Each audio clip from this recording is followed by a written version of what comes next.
Welcome to the New Books Network. This is the Nordic Asia Podcast.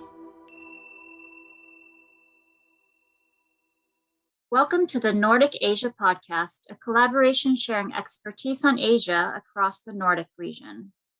My name is Satoko Naito. I'm a docent at the Center for East Asian Studies at the University of Turku in Finland. I'm very excited for today's topic, which is a very timely and significant one, being the recently announced departure of Japanese Prime Minister Yoshihide Suga. And I feel even more fortunate to be joined by specialist in Japanese politics, Dr. Giulio Pugliese, and I'm sure to learn a lot from his expertise.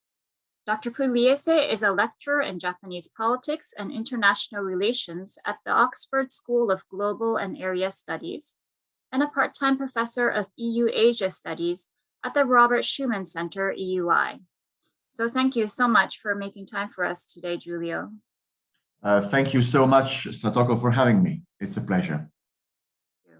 So Suga's tenure as Prime Minister will have lasted just about a full year, since it was last September that he took over after former Prime Minister Abe Shinzo resigned. And Suga's announcement earlier this month to not seek re-election to lead the LDP, the Liberal Democratic Party, has been largely met with surprise, I understand. But how about you? What did you make of this news? Well, it was the timing was surprising, but the popularity rate of Suga was already decreasing throughout the late spring and especially Olympian summer. And it decreased along with COVID infection rates rising in Japan, to the extent that by the past few weeks, it had dipped the popularity to less than 30%. And when Japanese prime minister's popularity dipped to the 20% range, they're in very perilous waters, because they should expect then long knives from within the ruling party, from within the Liberal Democratic Party. And of course, it didn't bode well for Suga, that he was aiming at winning the LDP presidential elections with such a low popularity rate. He would have gotten a series of challengers rising up, mounting a challenge against Suga. Not just Kishida, who was the one who presented himself earlier on, but also some of the names that we see lining up right now. And so, in a sense, it was in the making. And there is another important factor that we need to consider here. Following the LDP presidential elections, the Prime Minister will have to dissolve the lower house and call general elections, because the mandate will naturally expire in the autumn of this year. And so the general elections needed a popular face. And even if Suga had been re-elected as LDP president, he would have certainly led the LDP in very dangerous waters at the general elections, losing seats. And this was, of course, unacceptable to powerful LDP power brokers, including Abe Shinzo, who essentially backed, if a bit half-heartedly, you could say, but essentially Abe Shinzo backed Suga as his successor in 2020. Of course, the LDP wants to hang on to as many seats as possible. But from what I understand, historically, they have been in power basically ever since the 50s, almost uninterrupted. And I know that off and on, of course, their popularity waxes and wanes, but there doesn't seem to be a sense that there are really any true potentials amongst opposition parties. But am I wrong in that? Would they have been in danger of losing a leadership position within the government? They would have certainly lost many seats if Suga had stayed in power, precisely because of the fact that he was understood as unpalatable and absolutely detached from the needs of the people. And so, rightly or wrongly, Japanese public opinion imputed to Suga a spike of COVID cases. And Japanese public opinion has also been disaffected by Suga's decision to push forward on the Olympic Games in 2021. And so it's natural for then that dissent to translate, at the very least, if not in a higher abstention rate, in a protest vote. And who would you vote in the event of a protest vote against such an unpopular figure? You would vote the opposition. And the opposition parties would capitalize on that protest. So it was imperative then for the LDP to find a new face, to start afresh, so to speak, facing then the general elections of the end of this year. This being said, I agree with you that the LDP has clinged on power since its establishment in 1955, with a brief parenthesis then in the early 1990s. But since the corruption and stagnation that resulted from the burst of the Japanese bubble in the late 80s and early 90s, the LDP had to reinvent itself. And more importantly, it had to also govern in coalition with the new Komeito, with the Komeito.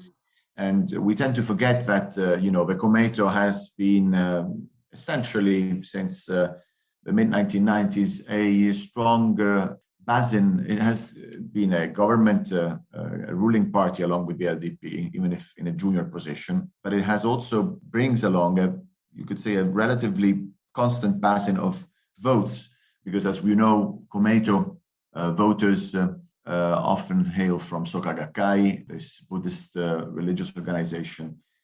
And that allows a degree of stable number of MPs being voted into the Japanese Diet. The other thing is that, of course, the LDP traditionally, the LDP is a container for a conservative political class that ranges from the ultranationalists, such as Takaichi Sanae, and you could say Abe Shinzo, you should be considered the prince of nationalists, to moderates and you could say liberal voices such as Kono Taro and his father.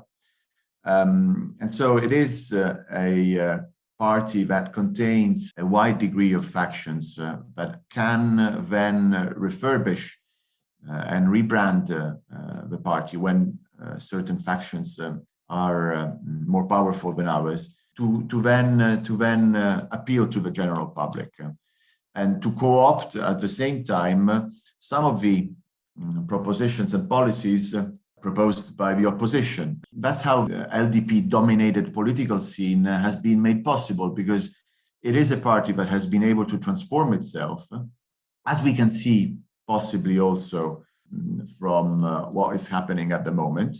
To conclude, the opposition, of course, is in tatters, is split, and it's not united. You could say that it's even more multi-faced than the LDP. And it's made up of a number of very different political parties. And now some of them are considering, of course, joining hands with the Japanese Communist Party. But again, if you consider that on the opposition side, there are conservatives in favor of, say, amending the constitution, and on the opposite spectrum, the Japanese Communist Party, you'll understand, of course, that it's going to be very hard also to govern, even if they go to power, not least to also convince Japanese public opinion that they have a coherent manifesto that they can insist upon. But losing lots of seats creates malcontent, of course, within the party, and make no mistake, if Suga had not resigned and lost, and the LDP had lost seats with his face, then it would have been only natural for the LDP to vote for a new president, and this would mean that Abe's legacy and Suga's legacy would have been in jeopardy. And so, to avoid that, Abe, together with Aso as well, decided to exert pressure on Suga and say, okay, you have to resign. We need to back a new candidate, somebody who is not going to, of course, undo our legacy, because Suga has been Abe's torchbearer, and prepare for the general elections at the same time. So you see, the power games are not just vis-a-vis public opinion, but they're also power games within the LDP to keep up a balance of power that favors certain factions or certain legacies vis-a-vis others. Right. I want to get back to the big behind-the-scenes power players, Abe Shinzo, of course, being the most prominent one. But can you first talk about the potential successors?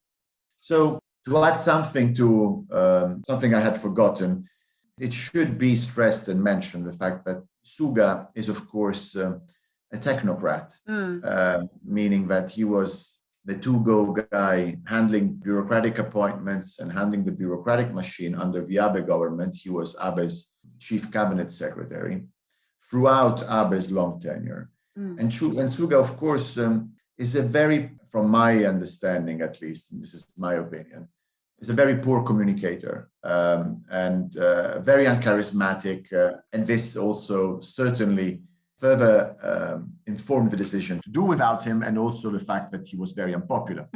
The power players who are like rising up to the presidential race are Kono Taro, the heir to a political dynasty. His father was an LDP power broker, former chief cabinet secretary, and former minister of foreign affairs. Then we have Kishida Fumio, who used to be minister of foreign affairs under the Abe government, like Kono in a later stage, and who's perceived as more dovish on foreign policy relative to Abe. And then we see lining up Takaichi Sanae, who has also been minister in Abe's government. And Takaichi Sanae is an ultranationalist with distinctive views, you could say, on Japan's uniqueness and of course, a very hawkish attitude towards Japan's security threats, but also a very self-condoning attitude towards the brutal legacy of Japanese empire. And so when Abe would visit Pearl Harbor and meeting Obama there, Takaichi Sanae would shortly visit the Yasukuni Shrine, which is this contentious, controversial Shinto shrine in the center of Tokyo. Beautiful place, if you ask me, the cherry blossom trees. It's worth a visit. But where all the war dead who died for the emperor and the making of modern Japan, including the world wars, are enshrined. And this includes the war criminals, notoriously and infamously also the Class A war criminals that were secretly enshrined in 1978. And so this, of course, visits by high-profile cabinet members, not to mention the prime minister, are always problematic in Japan's neighboring countries, especially South Korea and China. This is the lineup of the main contendants: Kono Taro, Kishida Fumio, and Takaichi Sanae. And it's going to be a very interesting LDP presidential election, and the main contenders really are Kono Taro and Kishida Fumio. There is also another candidate called Noda Seiko, but I think if it's for the purpose of brevity, let's keep it simple. And my money is on Kono Taro, but he faces a challenger in Kishida Fumio. And there's a lot of factional horse trading and political considerations as well that to take into consideration together with popularity rates. Right. You mentioned Takaichi Sanae. Yes. And I understand, I think you mentioned, so she has Prime Minister Abe's support. Is that right? Yes. So this is an interesting kind of support. I would call it a tactical support. Mm-hmm. Abe knows that Takaichi is not going to become the next LDP president. I see. If you ask me, she's nuts. And Abe at least is pragmatic. He can be, a wolf in sheep's clothes, as you say. But Takaichi is larger than life, and she is famous for blunders, including lapsus linguae, and so it is high time that Japan gets a female prime minister. But I hope that Takaichi won't tarnish really that opportunity for gender equality, because then it will set a negative first example. And I think that popularity rate is relatively low, and she's not widely supported, of course, in the LDP, because she's been a fringe candidate. And so what Abe has done is that he has supported her, but he's supporting her as a means to convey a message that he will support, and his faction, which is the largest in the LDP, should support and should put its political weight on a candidate that does not undo Abe's political legacy. And so this is part of horse trading. Abe's support of Takaichi is possibly going to be negotiable as long as Kishida, for instance, changes his attitude in favor of greater continuity with Abe and Suga's policy goals. And so this is why Kishida reined in his earlier dovish comments vis-a-vis, say, for instance, China or Japan's relation with its Asian neighbors, to emphasize the importance of the security challenge that Taiwan faces. And this is in continuity with Abe and Suga and his predecessors. And he has highlighted, of course, the challenge that China poses to Taiwanese and Japanese security. And at the same time, he has also called for greater defense spending. Kishida has also famously called for a resumption of expansive fiscal measures. And so this, again, is very much in line with Abenomics. So you see, Kishida is falling in line with Abe's legacy to secure the support from within the LDP of Abe and the likes of the Abe faction and from the ranks of the Abe and other important conservative factions. It's going to be very interesting to see how power balance changes, not least because there is a new type of challenge within the LDP surfacing. And that is that a new generation of LDP lawmakers, let's call them the Young Turks, they're sick and tired of power ending in the hands of the usual suspects, of the usual old LDP power brokers. And so there has been an informal network of LDP lawmakers at their first, second, third mandate, so relatively young, who are coalescing to back Kono Taro in all likelihood. Because Kono is relatively young as well, he's 58, and Kono traditionally has been a liberal. So he was anti-nuclear. He has been studying in the United States of America at Georgetown University. So his English is actually quite fluent. His father was also liberal with regards to Japan's legacy of empire. The Kono statement of 1993 was done at the initiation of Chief Cabinet Secretary Kono Yohei to atone for Japan's handling of the so-called comfort women. And it was negotiated secretly, of course, with South Korea so that the language would please also South Korean decision makers. And Kono was also in favor, famously, for imperial succession, but allowed for a female successor. And so you see, it gets very, very distant from the Abe line. And of course, Kono will also change his views and has kept quiet, for instance, on the reactivation or not of civic nuclear reactors in Japan. And he will have to make a degree of compromises on his beliefs and views.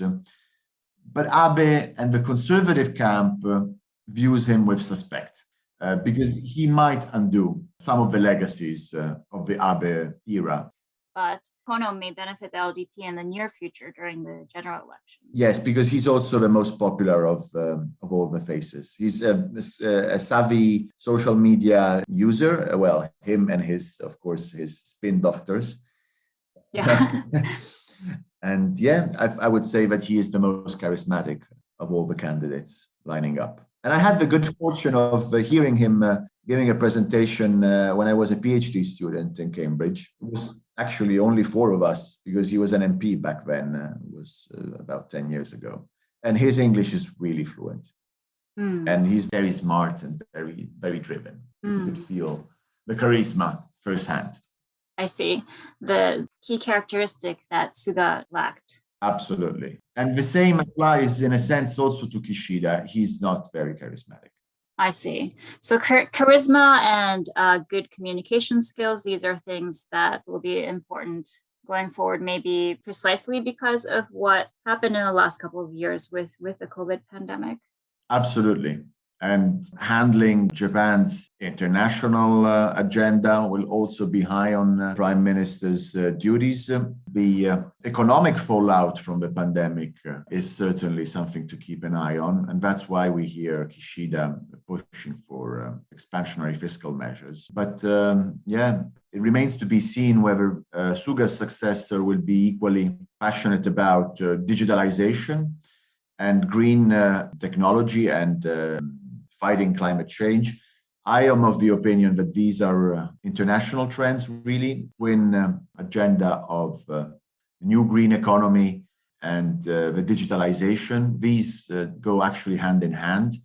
And advanced mature economies, such as the Japanese one, has unveiled measures pretty much at the same time and of the same entity relative to the European Union, the UK, and also the United States of America. So Suga has been a strong proponent also in his years as Chief Cabinet Secretary for a digitalization agenda. And I imagine that no matter the successor, this will continue unabated, together with a push for a new Green Deal or a greener economy. Right. Actually, I wanted to ask you about these initiatives. Prime Minister Suga made a big deal about trying to do away with Japan's kind of famously archaic bureaucratic systems with the digitization. And I understood that Kono Taro was a big part of this as well. And I just wanted to ask, but did he make any headway in these other big issues that he wanted to tackle, like renewable energy and digitization?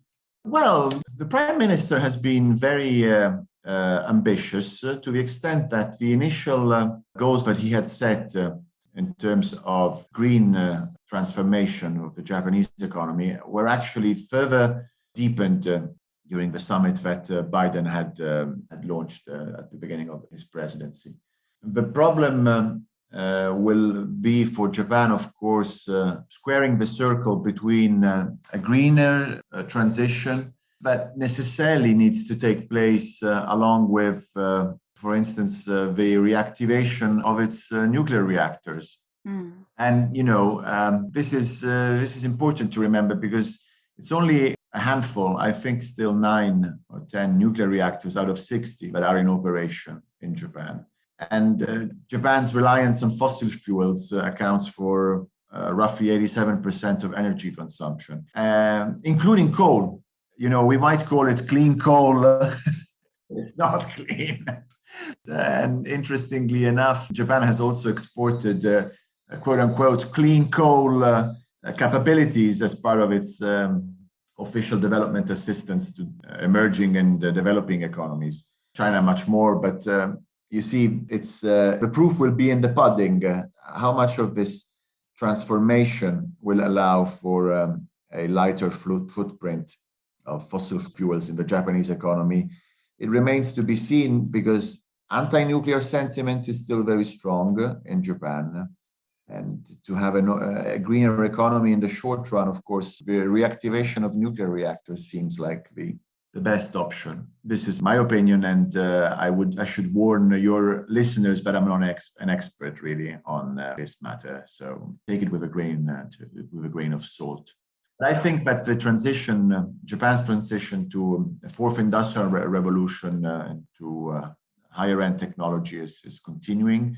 This goes hand in hand with the digitalization and the new digital agency and ministry that the Suga government has launched. Is one of the legacies that Suga can claim.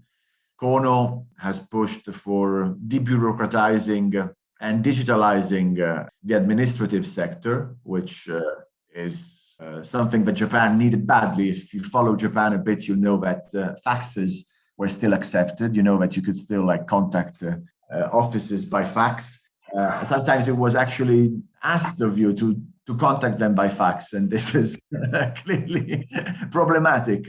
Or another issue that you might have faced in Japan, certifying your identity not with your personal ID card, but with a personal seal, a so-called hanko.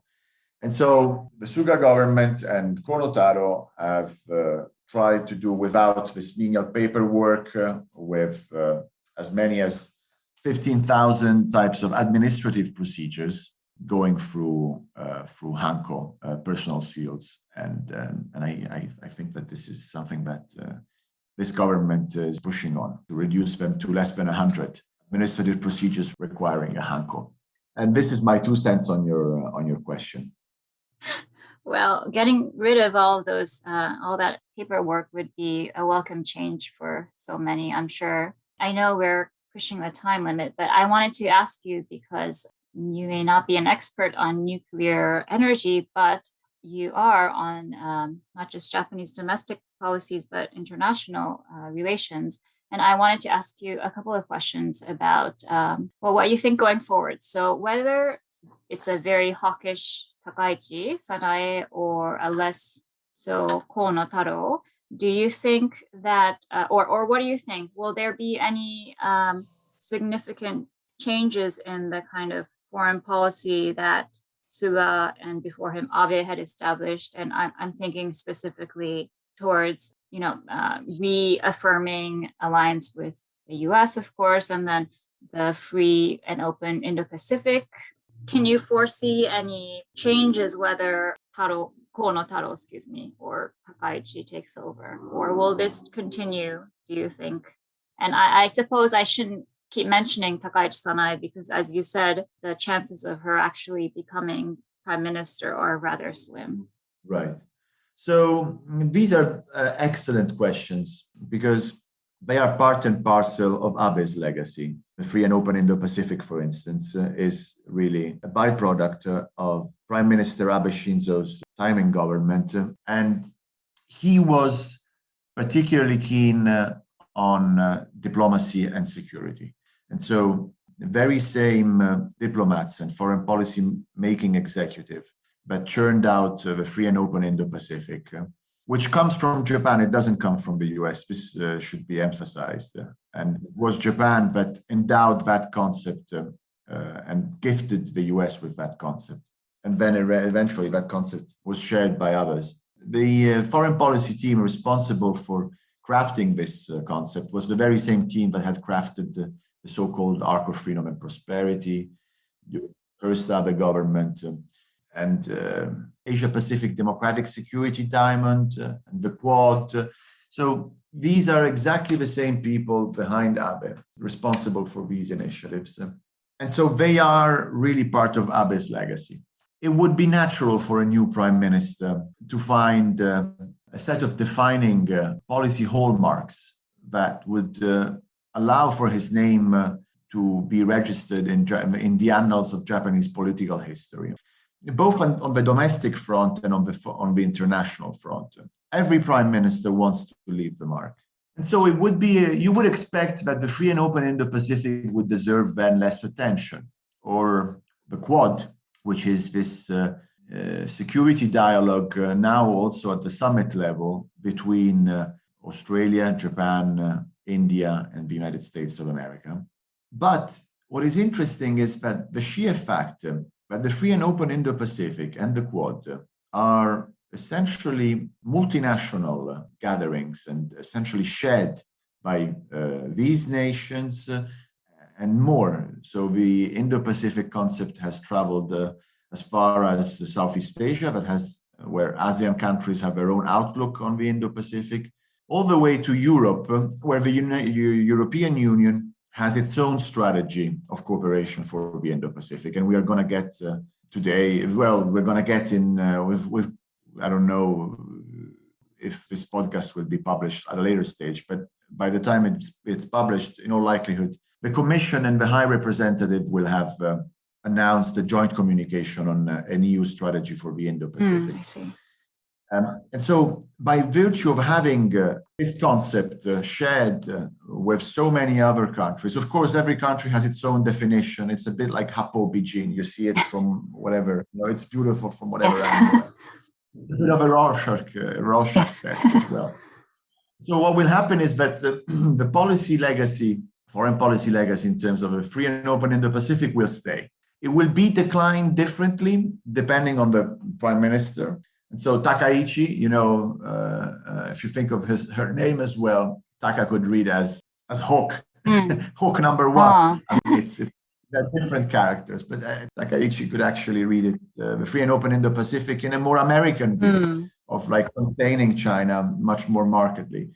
Kono or Kishida might actually define the free and open Indo-Pacific in a more moderate way. Still very suspicious of China. I would say that this is now a consensus within the LDP. But the Quad will not be scaled back, but perhaps Japan will be less assertive and less inclined to align with the United States position within the Quad, for instance. It might be a bit more suspicious of US-China confrontation, because I don't see Japan as still hedging and taking a step backwards among US-China confrontation. I see Japan as very much aligned with the US.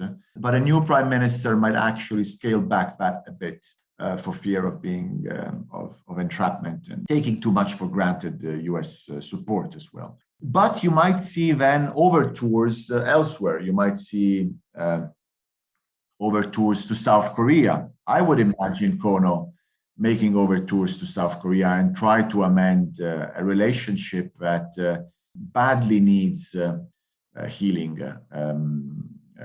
Kono was very much Japan's man when he was foreign minister, and the government of Japan had to, the prime minister's office really enforced sanctions, if nominal, against South Korea because of the decision by South Korea to enforce a Supreme Court ruling on forced labor during the Great East Asian War and Japan's occupation of Korea.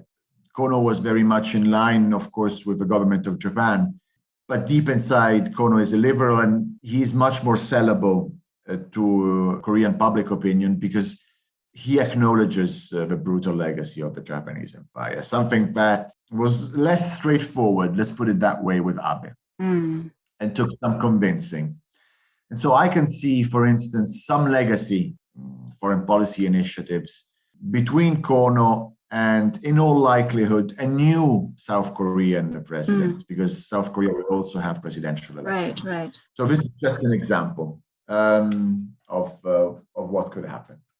Okay, so thank you so much. You've given us so much to think about, and I believe the election for the president, the leader of the LDP, the Liberal Democratic Party, will happen on September 29th, and we'll see which of these names comes out on top.